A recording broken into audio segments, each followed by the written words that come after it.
All right, let's just jump right in. Today, we're going to talk about one of the most powerful and honestly, one of the most beautiful ideas in all of physics.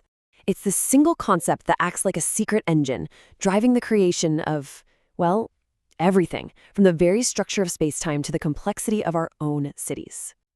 And it all kicks off with a really interesting puzzle. I mean, what could possibly connect the unstoppable forward march of time with, say, the health and vibrancy of a city? On the surface, they seem like they're from totally different worlds, right? But as you're about to see, they are both the result of the exact same fundamental process. It's an idea that works on the largest scales you can possibly imagine. We're talking about the very fabric of spacetime, just like Einstein described in general relativity. But it's also, at the exact same time, right at the heart of the super weird, counterintuitive world of quantum mechanics. It defines how reality itself actually behaves at the tiniest, most fundamental levels. And here's the most surprising part. It gives us this incredible new lens to understand the complex, layered systems that make up our own lives, from entire ecosystems down to urban centers. So, the answer to that puzzle? It's something called a broken symmetry.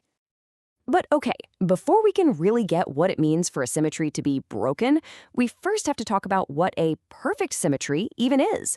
To really wrap our heads around the complexity of our universe, we've got to start with the idea of perfect, simple, undifferentiated potential. You see, in physics, symmetry isn't just about things looking balanced, like your reflection in a mirror. It's a much deeper concept than that. It's a state of pure potential, a state of perfect balance where the universe hasn't picked a side yet. It hasn't chosen a particular direction or specific outcome. Think of it like a perfectly smooth, featureless sphere. No single point on its surface is special in any way. It's all the same. And this contrast you see here, this is absolutely key. On one side, you have that perfect, theoretical state of symmetry, pure, untapped potential. And on the other, you've got the world we actually live in, the messy, complex actuality of it all. Perfect symmetry means no preferred direction, but our world has very clear directions, like time only moves forward, right? Perfect balance is simple, but a broken symmetry, that's what gives rise to all the incredible structure and complexity we see all around us. And that right there, that brings us to the big aha moment. Our universe, with all its galaxies and planets and time and life, it only exists because those perfect states of symmetry are broken. This isn't some kind of flaw or a mistake. It is the most creative act in the entire cosmos. It's this beautiful fall from perfection that creates, well, literally everything. So when a symmetry breaks, it's almost like the universe is forced to pick just one specific outcome from an infinite menu of possibilities. Remember that perfect featureless sphere we talked about? A broken symmetry is like suddenly picking a single point on its surface and declaring, this is the North Pole. Instantly, you have structure, you have directions, you have a reality that we can actually measure and observe. Okay, so this all sounds like a pretty cool theory, but where's the proof? Where's the evidence? Well, it turns out it is everywhere. So let's walk through 4 fundamental symmetry breaks that shape our reality, from our own personal experience of the world to the very nature of time itself. So here it is, the core evidence, all laid out for us. This table shows 4 huge breaks that literally build our reality. The first one, here versus now, is what gives us our own personal point of view in the universe. The second, past versus future, that's what creates the arrow of time that we all feel. Number 3, relational versus standalone, that defines the bizarre rules of the quantum world. And that last one, inside versus outside, that's what allows for complex, layered systems, like a city, to even exist in the first place. So yeah, let's dive into each one. Okay, let's kick things off with here versus now. Imagine the entire history of the universe as one solid block, like a loaf of bread, where the past, present, and future all exist together. But here's the thing. You can only ever experience one single slice of that loaf at any given moment.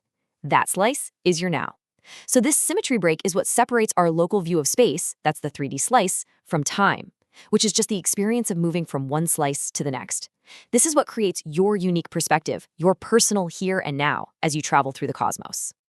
Next up, past versus future. I mean, why does time only seem to move in one direction? Well, the answer lies in another broken symmetry. In any complex system, things just tend to get messier and less connected over time. A scrambled egg isn't going to unscramble itself. A broken glass won't just leap back into one piece. This natural fading of order, this decrease in correlations, establishes a crystal clear forward direction for time. That's it. That's the arrow of time we all know, and it's a direct result of this beautifully creative broken symmetry. Now, this next one is a real mind bender, the break between relational and standalone. Get this, at the quantum level, the whole idea of an isolated object it doesn't really work. Think of it like a word in a sentence. A word only has meaning because of its relationship to the other words around it. By itself, it's just potential meaning. And it's the same for particles. A particle's properties, like its position or its spin, they're only defined when they're measured in relation to something else. This break forces us into what's called a relational reality, where connections and relationships are what fundamentally create existence. Wild, right? Okay, so we've seen how these broken symmetries create our experience of space, time, and even quantum reality. Now for the final leap, the one that brings it all home. Let's see how this exact same idea gives us a powerful new way to look at the health and complexity of our own world. And this is where it all comes together. The final break we're looking at is inside versus outside. When this symmetry breaks, what you get are boundaries, edges, and gradients. Think of a cell membrane or a shoreline where the land meets the sea, or even a neighborhood border in a city. And these boundaries are absolutely crucial because they allow for specialization. Different things can happen on the inside versus the outside. In a city, this means you get diverse neighborhoods, specialized industries, unique cultural hubs. And the more diverse and numerous those layers are, well, that becomes a direct measure of that community's health and its resilience. So there it is. We've actually solved our puzzle. What connects the arrow of time to the health of a city? Broken symmetry. It's the one mechanism that takes a universe of pure potential and creates structure and direction and layered complexity at every single scale you can imagine, from the entire cosmos right down to our own communities. And this really gets to the philosophical heart of the whole thing. The source material puts it so perfectly. We may only know things via their relation with others. That's not just some weird rule for quantum particles. That is a profound insight into the very nature of reality. Nothing exists in a vacuum. Everything, an atom, a person, a city, is defined by its connections. So I'm just going to leave you with this thought to chew on. If our entire observable reality is the result of the universe choosing just one outcome from a sea of perfect, symmetrical possibilities, what else are we only seeing one piece of? What other perfect, unseen potentials are lying just beneath the surface of the world that we think we know?